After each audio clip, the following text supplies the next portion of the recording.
Monsieur le Premier ministre, la réforme des retraites que vous avez engagée tourne au fiasco. À chaque étape, vous êtes confronté à l'échec.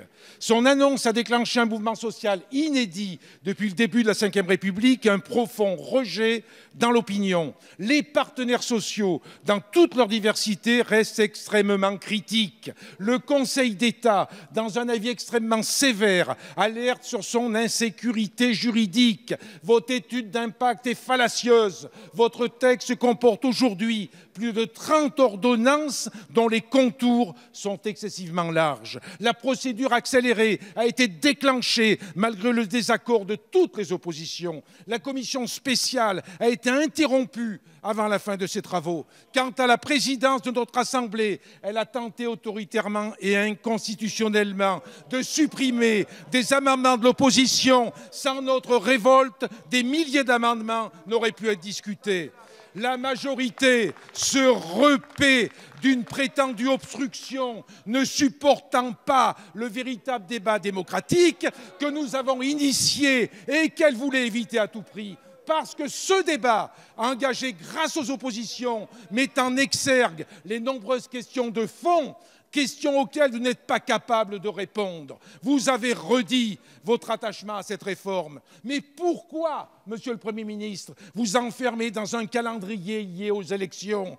Pourquoi vous bloquez sur une date butoir qui crée les conditions d'une adoption profondément antidémocratique? Monsieur le Premier ministre, imaginez-vous qu'une réforme qui réécrit notre pacte social puisse ainsi être traitée, ainsi être liquidée? Nous vous appelons une fois encore solennellement à retirer ce texte pour créer les conditions d'un débat serein dans le pays.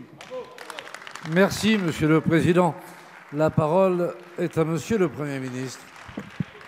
Monsieur le Président, Mesdames et Messieurs les députés, Monsieur le Président Chassaigne, vous connaissez trop bien l'histoire politique française pour savoir qu'un certain nombre de textes fondateurs, y compris de notre dispositif social ou de santé, ont résulté d'ordonnances.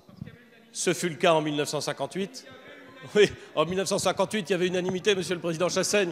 Non, je ne crois pas. Et du reste, vos prédécesseurs sur ces bancs ne portaient pas ceux qui portaient ces réformes en 1958 dans leur cœur, et il n'y avait pas d'unanimité, vous le savez très bien, Monsieur le Président Chassaigne.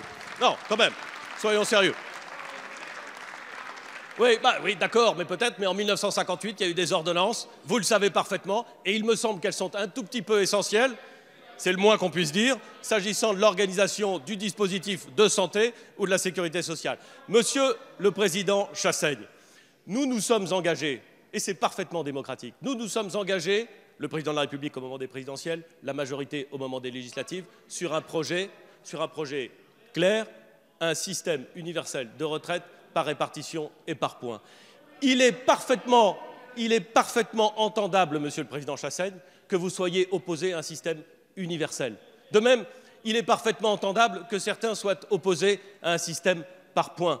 Il se trouve, Monsieur le Président Chassaigne, que c'est le projet qui a été porté par la majorité, c'est le projet que nous avons travaillé. C'est un projet qui nous paraît apporter des garanties de progrès social considérables, de solidité du financement de ce système considérable. Et la vérité, Monsieur le Président Chassaigne, c'est que si en 1945, comme c'était initialement prévu, le système véritablement universel et égal avait été construit, personne ici aujourd'hui n'essaierait de le saucissonner en 42 régimes souvent peu équilibrés et qui marchent en fonction de transferts financiers d'autres personnes. C'est ça la vérité, Monsieur le Président Chassaigne. C'est ça la vérité. Et donc, cette majorité et le gouvernement sont engagés dans cette réforme. Ils ont soumis au Parlement un projet de loi. Il est discuté. Tant mieux.